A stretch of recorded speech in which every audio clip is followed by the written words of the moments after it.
Do whatever you need to get these children to learn. Do whatever you need to do. What did those words have to do with the Hopalong Reading Programme?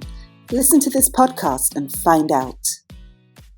Okay, so today I'm going to tell you a little bit about myself, or maybe how I got into Hopalong learning in the first place and creating my own learning material, teaching learning material. It started straight out of Teachers College. Back then, couple decades ago, in Trinidad, you taught for about 3 years, and then you were considered like a teacher trainer, an assistant teacher. That's right. And then after about 3 years, if you stuck it out and learnt and saw that this was definitely the kind of job you wanted to be, a teacher, you then had to go to college. You would get your full salary, which was fantastic, and you went to college for 2 years and got your teaching diploma, and then you were reassigned to a school. So I had finished college. I was in my mid-20s. I was an eager beaver, ready to use all that I had learned in college. And to be honest, I learned quite a lot about education that I had never known before. So I was really eager to begin to use that knowledge. And I was assigned to a school not too far from home, but it was not the primary school I had previously taught in. So I was assigned to this school, and the principal assigned me to a class, a Standard 3 class. So for those who do not know, Standard 3 is about 9-year-olds. That's the age group that tend to be in Standard 3, 9 going on 10. So we had our staff meeting. Now, usually what happens is before school begins, the new school year, you had 2 days in the week before that the children came in on Monday. Teachers were required, or are required still, to come in on Thursday and Friday the week before and have a staff meeting and prepare and organise yourself for the new school year. 2 days, in all honesty, is hardly enough time, particularly if you're being assigned to a new class level. So I got my letter of appointment and went to the school, met with the principal, was introduced myself. He read my letter of appointment, that I was now a trained teacher, assigned to his school, and his duty, therefore, was to assign me to a class. He needed a Standard 3 teacher, so he assigned me to Standard 3. That was in the morning, and shortly after that, we had to all attend a staff meeting. So we had the staff meeting. I was one of the new teachers. It was me and perhaps one fellow teacher. We were new to the staff, and we attended the staff meeting. Keep in mind, I was young, in my mid-20s, just got my diploma in education. I did have 3 years of previous teaching experience under my belt. In fact, 4 years, because now that I think about it, I also taught in a private school before the public service. So we had the staff meeting, and the principal in the staff meeting told me what class I was assigned to. Now at that time, the school was a big building and they had 4 levels per class. So he said, Miss Powell, I wasn't yet married, and he said, Miss Powell, you will get Standard 3D. Something is Standard 3D? What does D mean? What does it really mean? My mind was racing. Does it mean that the previous teacher, her surname was the letter D, so that was the name of the class, Standard 3D? Or is it that it was D in that the children in the class were of a D stream? Now, although it's not recommended, schools were still, at that time in particular, streaming class levels according to ability, which in a subsequent podcast, I will explain why that should definitely be a no-no.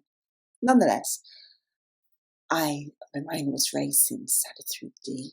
So straight after the staff meeting, I went to the principal and I said to him, Sir, what do you mean? Do you mean D as in the ability of the children or the teacher's name started with the letter D? He said, no, D as in D, and he said it with a smile, which kind of disturbed me. He said, you know what, talk to the teacher they had in Standard 2. She'll tell you about the class. So I went to the teacher. She was about to leave the room, and I went to her, and I said, Miss, could you tell me a bit about the class? What are they like, the students that I'm going to get? Her face looked kind of stern. She was about my mum's age group, so the level age group of teachers that I really did learn to respect up to that point. And she turned to me and said, and I'm not exaggerating with her tone, they're bad and they're bad. And I was kind of taken aback, and I said, well, what do you mean? Their behaviour's bad and their work is bad. And she walked out of the room. And yes, that was the level of advice she gave me. Nothing more, nothing less. So I was a bit confused, a bit bothered, but still eager beaver, ready to apply what I learned. I went home that afternoon and I pulled together that Standard 3 curriculum, and I started going through it and preparing work. Went back in school the next day, sat down, worked, saw my classroom, tried to really focus on putting together a curriculum. I was also given a plan that the other Standard 3 teachers were using that would have guided me as to what to teach and how to apply it. So Monday morning arrived. About 20 children came into the room, bags full of books, brand new bags, many of them, really eager and anxious, and they looked excited because not only was it a brand new teacher, I was brand new to the school and I looked young to them, and they were really excited. And so was I.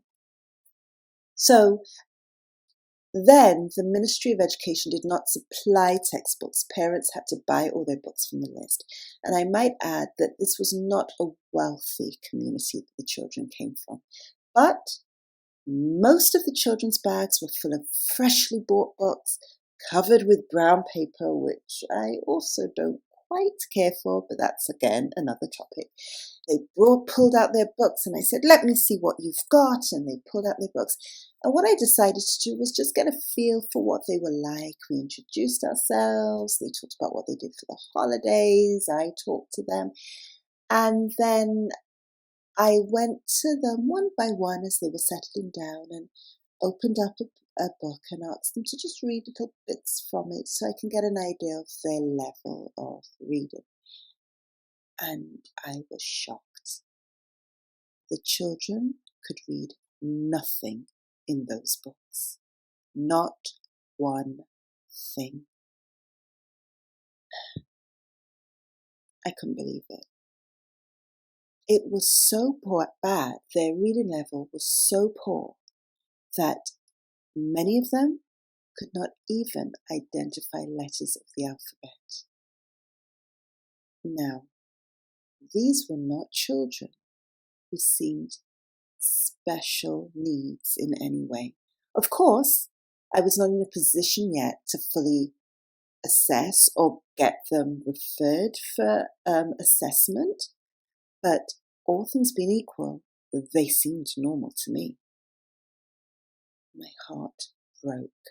The parents had spent their money on these books that added up to hundreds of dollars.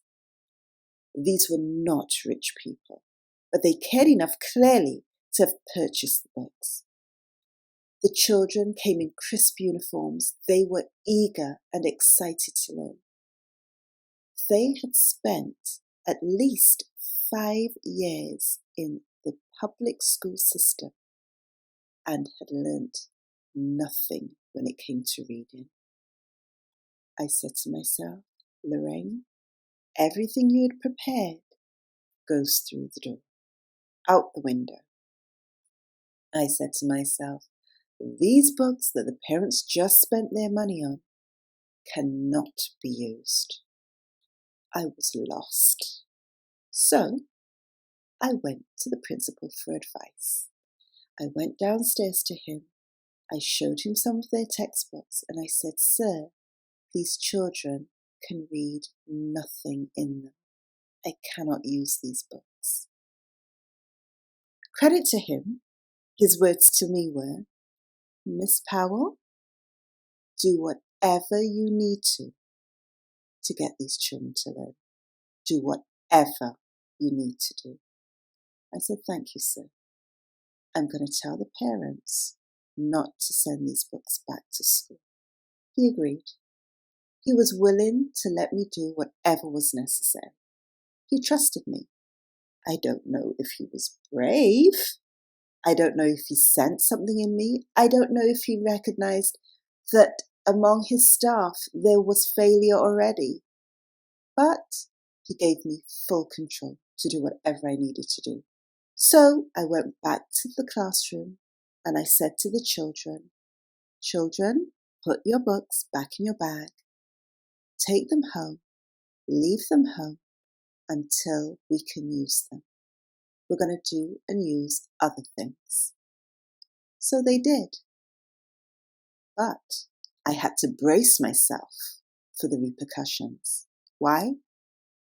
I knew the parents had spent their hard-earned money on those books, and some of them would not be pleased to be told that they had just wasted their money. But truth be told, that's what had just happened. It broke my heart, but it had to be done, and I braced myself. And those parents who did care enough or were able to did come in, one by one, to find out who is this Miss Powell that they tell their children not to bring back these books that they just spent their money on. And rightly so. It took a few days, few discussions with parents, but each and every parent who did come in left smiling when I explained to them that we're going to work as a team and make sure their children learn. There's more of the story that can be told, but perhaps another time. There's a lot to learn through stories. I learned a lot through stories, and I'm going to share them all with you, plus some other insights. So tune in next time. Thanks for listening. If you liked what you just heard, please give us a thumbs up below. Share with others, and remember to subscribe so you'll never miss out on more information from the Hopalong and Grow podcast.